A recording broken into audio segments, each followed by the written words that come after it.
Welcome back to Golden Rule Radio, your weekly recap of the precious metals market, the news that moves the market, and what news is there this week? And in fact, while we're talking about news and markets moving, what news and what market moves have taken place over the last week?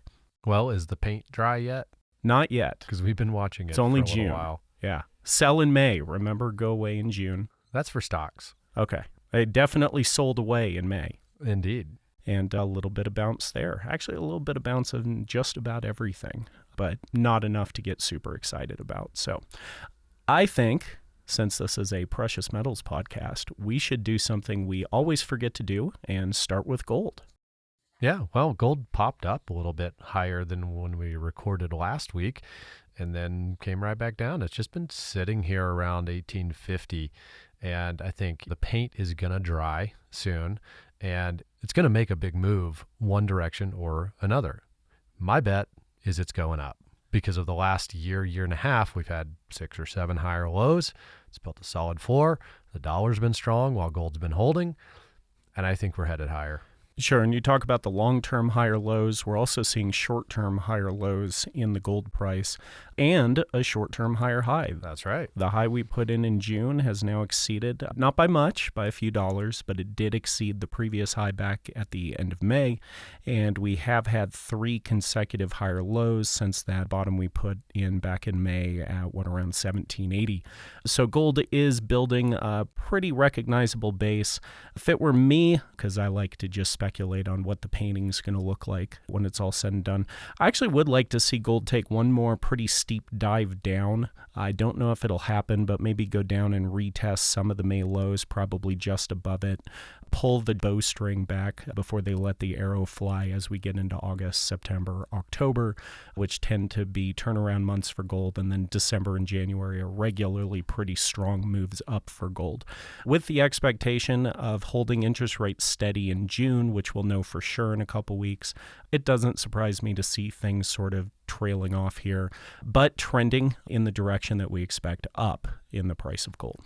Yeah, I like that, trying to paint the picture before it actually paints it on the chart. You know me and my magic 8-ball. Yeah, I would love to see that. I guess that would maybe create, a double bottom on gold before it really takes off. I think at some point here in the next few months, you're going to look back at the price of where it is today and say that was your last chance to get in below 1900.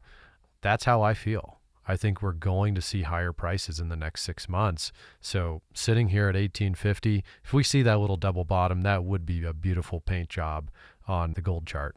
Right, and we're really looking at a breakout level at about 1920. I think you and I talked about that last week. A little over 1900 is where I think both of us would agree that we'll be talking about gold in bullish terms again going forward for the foreseeable future. So just looking at the timing, it's now the second week of June. That's the type of movement you could see up and down over the next 6-8 weeks, and then all of a sudden summer's over. Yeah, and so I like that. If you're interested, we have a couple of different options of products that we'll talk about briefly here. We have some English sovereigns. We have a couple different types of conditions. They're really low premium. I mean, if you look at the premium of what you can do on these sovereign gold coins, you actually buy them at a lower premium than you would like a 10-ounce silver bar or something very common. And you're talking about silver. 100-year-old or more than 100-year-old gold coin. Talking about a 100-year-old gold coin. And the most common coin on the planet. Very recognizable. It was minted on 5 continents. It was minted in England, obviously it's English, Canada, South Africa, India, and a few different mints in Australia. And so these make for a really good, solid gold position because they're recognizable, they're very common, but they're also 100 years old, and we have 2 different choices. You can either buy one that is a mint state coin, or you can buy one that's a little lower condition for a number of dollars lower. And we've talked a lot about this in the office. I don't think we've shared this a lot on the show, but the mint state coins from the US, if you compare a 100-year-old mint state coin that was minted in the US, similar size, similar age, mint state condition, you would be paying a lot more money for the mint state US coins. We think that's going to happen over time in European coins. So these are mint state coins. You can either choose to go that route or something a little bit lower condition, but still not very beat up. That's what's on the table here. We've got a handful of other coins from a few different countries that are also low premium like that, but they're in smaller quantities. We think these sovereigns make a lot of sense as just a gold position with a little bit of flavor. You could compare a mint state sovereign like we're talking about here with the premium being very low. Compare that to a mint state peace dollar or Morgan dollar. For a peace or Morgan dollar mint state condition, you would be paying more than 100% over the melt value. That's where the market is right now. You look at these sovereigns, it's nowhere near that. Now, I'm not saying that the sovereigns are going to go to 100% premium. I don't think that's going to happen because there's a lot of them, very good, solid way to own gold. But just the comparison of, hey, 100-year-old coin here, mint state in silver, it's over 100% over the melt value. Mint state coin over here with gold, smaller coin, nowhere near a high premium.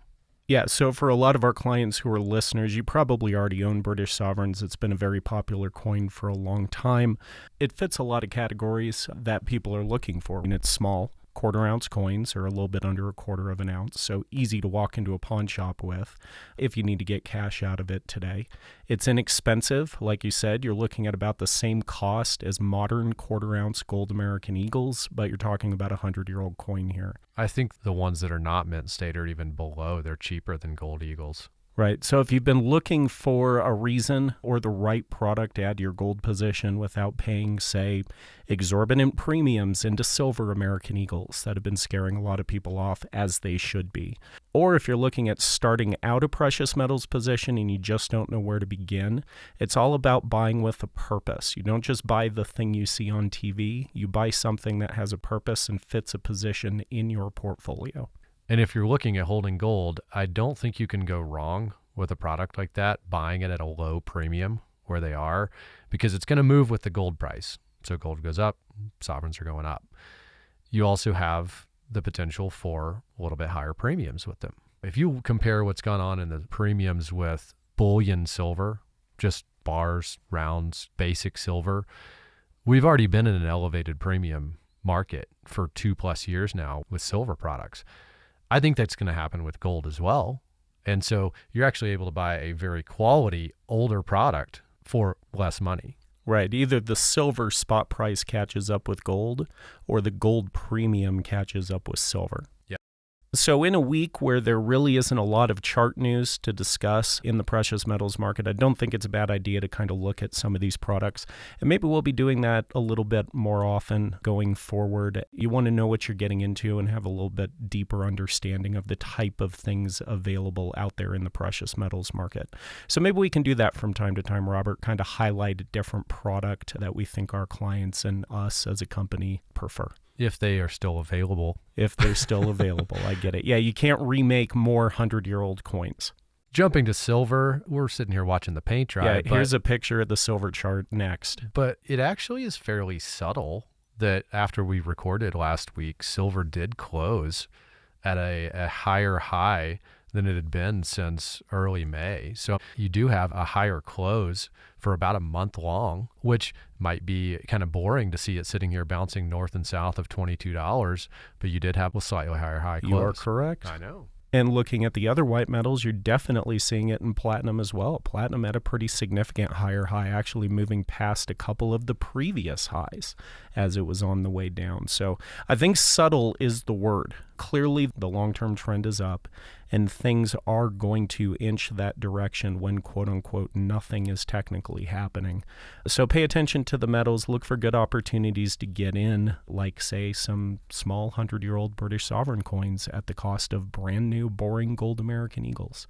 Yeah, before we jump away from platinum, I want to point out that platinum did have a pretty violent move higher from around 940, and in about a week, it hit 1,030, and it finished a 5-day in a row rally, had a little pullback, and then pushed higher and closed higher a few days ago. So again, subtle, but bullish, I would say. Somebody came in and bought a bunch of platinum right in there to push it higher by like $80, $90 an ounce very quickly. Right, and another $80, $90 up, and we're at a very significant resistance point at about 1075 or 1073 because you've got short-term and long-term correction levels lining up right there, as well as that's where the end of the bull move up and the initial breakdown in this short-term bear market back in March happened right there at around 1073. So we're not too far away from breakout territory on the platinum price at all. And I know we mentioned this last week, but is platinum maybe going to lead the charge? It certainly needs to play catch up. Yeah, I always kind of question if there is that actually going on or if we're just perceiving something about leaning. Is perception. Right. Right. So I don't want to read too much into that, but there could be some truth there. Do you want to read into the S&P? Because the S&P also had a very violent move back up, but that was hot on the heels of something interesting that the S&P and all the other markets did, is they all went down between 15 and 30% in a very short period of time. So yeah, all the major markets have bounced back up, but just flatlined dead in the water right all around their 382 fib levels, either just above or just below it, depending on if you're looking at the NASDAQ or the S&P or the Dow. The other thing I'd point out on the S&P chart, which we don't often talk about here, is volume. Is, you did have that violent move up, a 3-4 day rally, and the next candle that turned red, you actually had volume spike higher than it had been since mid-March. And so obviously after that rally, there must have been some institutional money come in and sell. You don't think that was just a collective of all of us Americans deciding it was a good time to sell? Yeah, considering something like 80% of the volume on the market is big money. Is you and me? Oh, it's big money. Bigger money, obviously. Gotcha. And yeah, since then it's just chopped around. So that volume spike that day is obviously some institutional money getting out of the stock market. This is just deer caught in the headlights activity. And then finally, the U.S. dollar. So since I won the last bet 5 years later, you want to take my next one? Dollar's going under 100. We had a short-term 50% bounce. You like that? We had a short-term 50% bounce in the dollar, came right back up and is sitting just above the 382 corrective fib. I think the dollar's just going to continue trending down. And I think the catalyst for that may be them not raising interest rates in June here in the next week or two. So dollar's going under 100, Robert. $5. You in? No. Okay. Dollar's definitely going below 100 and probably below 90, probably below 80. Right. I mean, what was it? 72 was the bottom. So, I mean, it's got a long range to the downside before it hits a long-term bottom like that. Maybe again. We'll actually put a time frame on this bet. That doesn't exist. At the same time that the Fed may not raise rates, I think it's the Bank of England possibly going to raise rates. So maybe the pound gets stronger, dollar weaker. The European Central Bank may be trying to, start to follow the Fed in a tightening cycle. We shall see. But the dollar's had such a massive rally that no, I'm not going to take that bet. It's going below 100. Yeah, if you throw a dead cat hard enough, it bounces pretty high. So that's going to do it this week for Golden Rule Radio. We appreciate you stopping by. If you liked what you heard, hit the subscribe button and ring the bell. Head on over to our website at McElvaney.com. You can find us on Twitter at ICA Gold or Facebook at McElvaney Financial. And as always, if you'd like to speak to Robert, myself, or any of the advisors, hear about your precious metals portfolio, possibly even picking up some of the British sovereigns while they're available, we can be reached at 1-800-525-9556. Thanks for listening. Have a great week.